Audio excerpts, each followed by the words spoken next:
மறைந்த முதலமைச்சர் ஜெயலலிதா, சசிகலா உள்ளிட்ட 4 மீதான சொத்து குவிப்பு வழக்கின் உச்சநீதிமன்றம் நாளை தீர்ப்பு அளிக்க உள்ளது. இது குறித்து செய்தியாளர் நிரஞ்சன் அளிக்கும் தகவல்களை பார்க்கலாம். செய்தியாளர் நிரஞ்சன், இணைப்பில் இருக்கிறீங்க. இப்ப நாளை உச்சநீதிமன்றத்தில் அலுவல்கள் லிஸ்ட் பண்ணப்பட்டிருக்குன்னு நம்ம செய்திகளை பார்க்கிறோம். சரி, நாளை 10:30 மணிக்கு தீர்ப்பு வாசிக்கப்படும் என்று எதிர்பார்க்கலாமா, அல்லது அந்த நடைமுறை என்ன? வெங்கட், அதாவது இந்த சப்ளிமெண்டரி லிஸ்ட் என்று சொல்வார்கள், அதாவது அன்றைய தினம் இருக்கக்கூடிய மிக முக்கியமான விஷயங்கள் அல்லது தீர்ப்பு உள்ளிட்ட விவகாரங்கள் அந்த சப்ளிமெண்டரி லிஸ்ட் என்று சொல்லப்படக்கூடிய உச்சநீதிமன்றம் தனியாக அதற்காக விடுவார்கள்.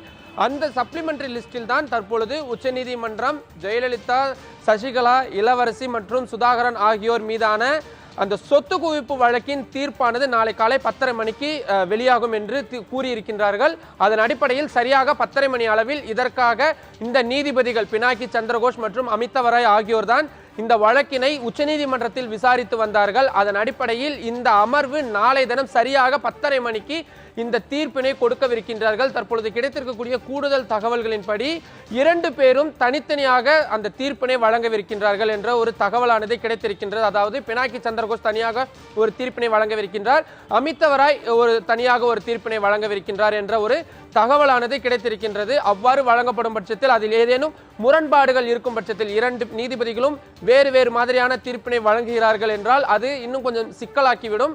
உடனடியாக அந்த வழக்கானது 3 பேர் கொண்ட அடங்கிய அமர்விற்கு மாற்றப்படும். பின்னர் மீண்டும் இந்த வழக்கானது 3 பேர் கொண்ட நீதிபதிகள் கொண்ட அமர்வு தொடர்ந்து விசாரிக்கும். இதுதான் தற்பொழுது நடைமுறையாக இருந்து வருகின்றது. ஆனால் இதில் என்ன மாதிரியான தீர்ப்பும் வழங்கப்படலாம். சரியாக 10:30 மணிக்கு அந்த தீர்ப்பானது வாசிக்க ஆரம்பிக்கப்படும். என்னுடைய கணிப்புப்படி ஒரு 10 to 15 நிமிடங்கள் கூட இந்த தீர்ப்பு வாசிப்பானது இருக்காது. ஏனென்றால் உச்சநீதிமன்றம் அந்த தீர்ப்பில் இருக்கக்கூடிய மிக முக்கியமான சாராம்சங்களை மட்டும்தான் கொடுப்பார்கள். பின்னர் அந்த தீர்ப்பின் முழு விவரங்களும் உச்சநீதிமன்றத்தின் வெப்சைட்டில், அதாவது இணையதளத்தில் பதிவேற்றம் செய்யப்பட்டுவிடும். ஆனால் என்ன மாதிரியான தண்டனை என்பது அல்லது தண்டனை குறைப்பு அல்லது விடுவிக்கப்படுகிறார்கள், இந்த மாதிரியான மிக முக்கியமான விஷயத்தை மட்டும் நாளை தினம் உச்சநீதிமன்றம் அந்த நீதிபதிகளின் அறைகளிலேயே தெரிவிப்பார்கள்.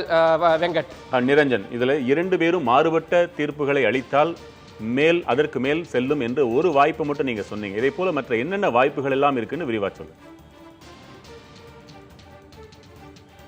வெங்கட், இந்த விவகாரத்தை பொறுத்தவரை நீதிமன்றம் இந்த மாதிரியான தீர்ப்பு தான் வழங்க போகிறது என்பதை யாராலும் கணித்து கூற முடியாது. அவ்வாறு தெரிந்தாலும் கூட அதை கூற முடியாது. அவ்வாறு கூறினால் அது கோர்ட் கண்டெம்ட், அதாவது நீதிமன்ற அவமதிப்பாக மாறிவிடும். எனவே அந்த மாதிரியாக கூற முடியாது. ஆனால் இருக்கின்ற வாய்ப்புகள் என்று பார்த்தால் ஜெயலலிதா அவர்கள் மறைந்து விட்டார் என்ற காரணத்தினால் அவரை இந்த வழக்கிலிருந்து விடுவித்து விடுவார்கள் என்பது ஒரு நடைமுறையாக இருந்து வரக்கூடிய விஷயம். எனவே மீதி இருக்கக்கூடிய 3 பேர், சசிகலா, சுதாகரன், இளவரசி ஆகிய 3 பேர் மட்டும்தான் அவர்களுக்கான தண்டனை விவரங்கள் தான். ஒருவேளை அந்த தீர்ப்பில் அவர்களுக்கான தண்டனை விவரங்கள் அல்லது விடுவிக்கப்படுகிறார்கள் இந்த விவரங்கள் கொடுக்கப்படும்.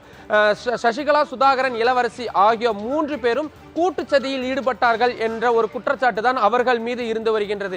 எனவே ஒருவேளை அவர்களுக்கு வழங்கப்பட்ட அந்த 4 ஆண்டு சிறை தண்டனை 10 கோடி ரூபாய் அபராதம் தண்டனை குறைப்பு செய்யப்படலாம்.